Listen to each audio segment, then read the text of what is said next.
അസ്സലാമു അലൈക്കും വറഹ്മത്തുള്ളാഹി വബറകാതുഹു. ഹലോ ഫ്രണ്ട്സ്, എല്ലാവർക്കും പ്രവാചക ചരിത്രത്തിലേക്ക് സ്വാഗതം.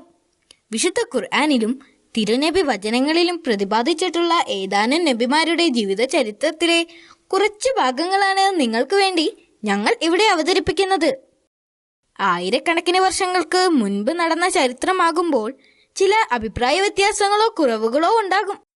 അത് കൂട്ടുകാർ ക്ഷമിക്കുമല്ലോ. ബിസ്മില്ലാഹ്. ദ പ്രോഫറ്റ് ദാവൂദ് അലൈഹിസ്സലാം.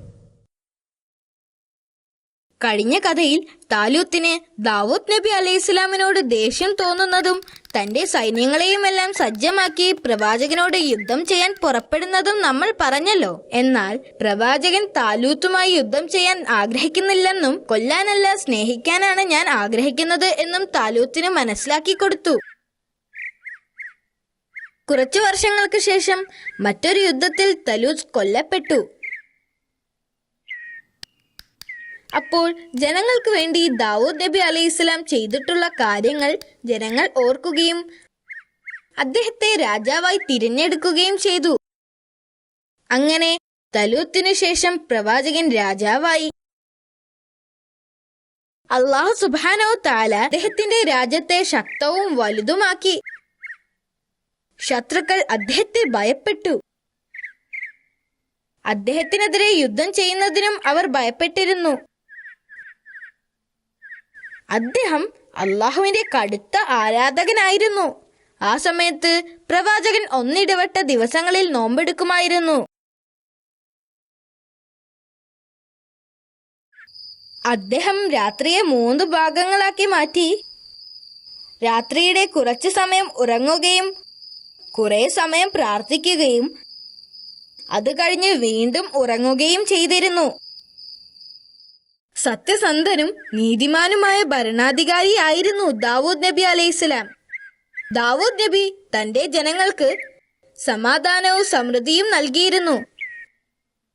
തന്റെ മനോഹരമായ ശബ്ദത്തിൽ അള്ളാഹുവിന്റെ സന്ദേശങ്ങൾ അദ്ദേഹം ജനങ്ങളിലേക്ക് എത്തിച്ചു.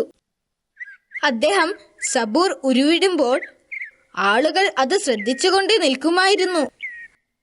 അദ്ദേഹത്തിന്റെ സന്ദേശങ്ങൾ വളരെ പ്രശസ്തവും എല്ലാവരും ഓർമ്മിക്കുന്നതുമായിരുന്നു. അദ്ദേഹം രാജാവാണെങ്കിലും ധൂർത്തനായി ജീവിച്ചിരുന്നില്ല.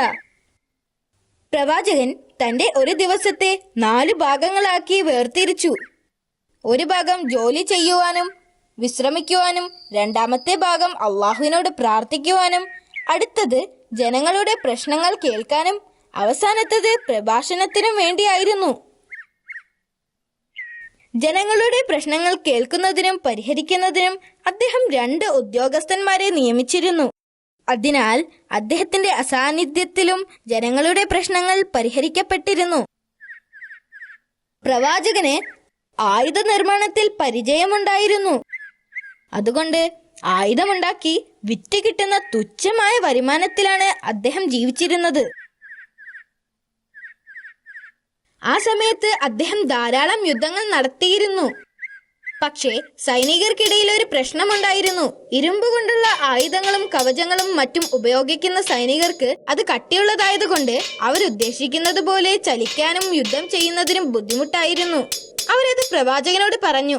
അദ്ദേഹം ഒരു ഇരുമ്പിന്റെ കഷ്ണമെടുത്ത് ആ പ്രശ്നം എങ്ങനെ പരിഹരിക്കുമെന്ന് ചിന്തിച്ച് അതിന്റെ മുന്നിൽ ഇരിക്കുകയായിരുന്നു. പെട്ടെന്ന് അദ്ദേഹത്തിന്റെ കൈ ഇരുമ്പ് കഷ്ണത്തിന്റെ ഉള്ളിലേക്ക് താഴ്ന്നു വന്നു.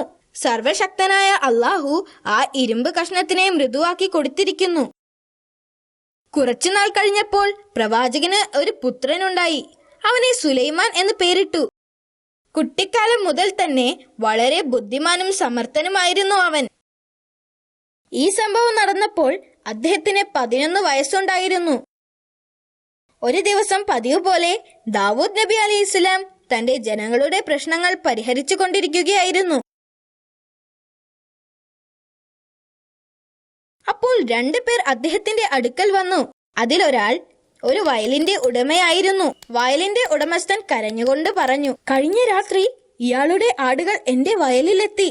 എന്റെ മുന്തിരി മുഴുവനും തിന്നു. ഇപ്പോൾ ഒന്നും അവശേഷിക്കുന്നില്ല. നഷ്ടപരിഹാരം നൽകാൻ അയാളോട് ആവശ്യപ്പെടുക. ഇത് ശരിയാണോ? പ്രവാചകൻ ആടുകളുടെ ഉടമയോട് ചോദിച്ചു.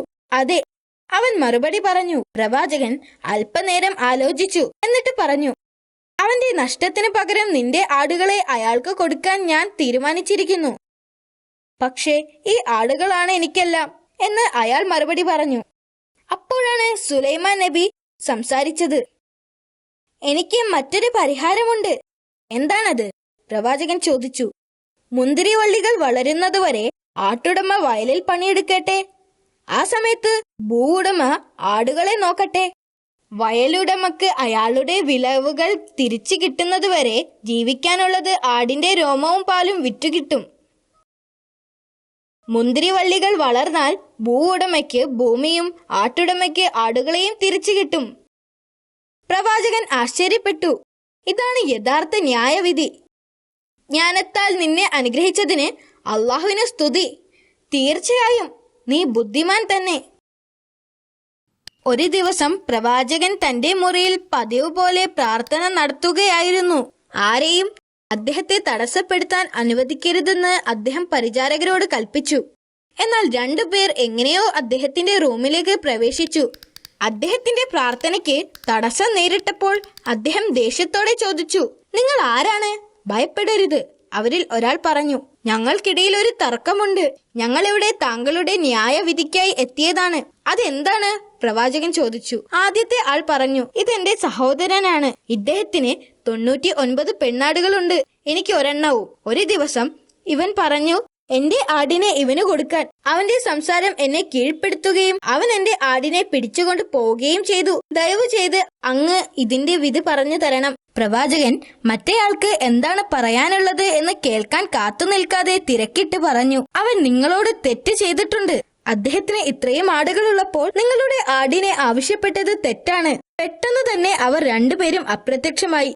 അപ്പോഴാണ് അവർ അള്ളാഹു അയച്ച മലക്കുകളായിരുന്നു എന്ന് പ്രവാചകന് മനസ്സിലായത്. രണ്ടാമത്തെ ആൾക്ക് പറയാനുള്ളത് കൂടി കേൾക്കാതെ വിധി പറയാൻ പാടില്ലായിരുന്നു എന്ന് അദ്ദേഹം തിരിച്ചറിഞ്ഞു. അദ്ദേഹത്തിന് തന്റെ തെറ്റ് മനസ്സിലാവുകയും കുറ്റബോധം കൊണ്ട് തറയിൽ കുനിഞ്ഞിരുന്ന് അള്ളാഹുവിനോട് പാപമോചനത്തിനായി കരഞ്ഞ് പ്രാർത്ഥിക്കുകയും ചെയ്തു.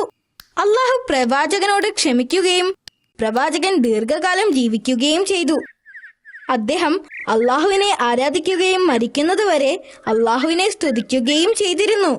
അദ്ദേഹത്തിന്റെ മരണത്തിൽ ആയിരക്കണക്കിന് ജനങ്ങളും പുരോഹിതന്മാരും ദുഃഖിച്ചിരുന്നു. അദ്ദേഹത്തിന്റെ കബറടക്കത്തിന്റെ സമയത്ത് സൂര്യന് ഭയങ്കര ചൂടായിരുന്നു. എന്നിട്ടും ചൂട് സഹിച്ച് ധാരാളം ആളുകൾ വന്നിരുന്നു. അവിടെ എത്തിയ ആളുകളെല്ലാം വളരെ ബുദ്ധിമുട്ട് അനുഭവിച്ചു. അപ്പോൾ സുലൈമാൻ നബി അലൈഹിസ്സലാം പക്ഷികളെ വിളിച്ചു. എന്തൊരു അത്ഭുതം! ആയിരക്കണക്കിന് പക്ഷികൾ പറന്നു വന്നു. അവർ ചിറക് വിടർത്തി സൂര്യനെ മറച്ചു.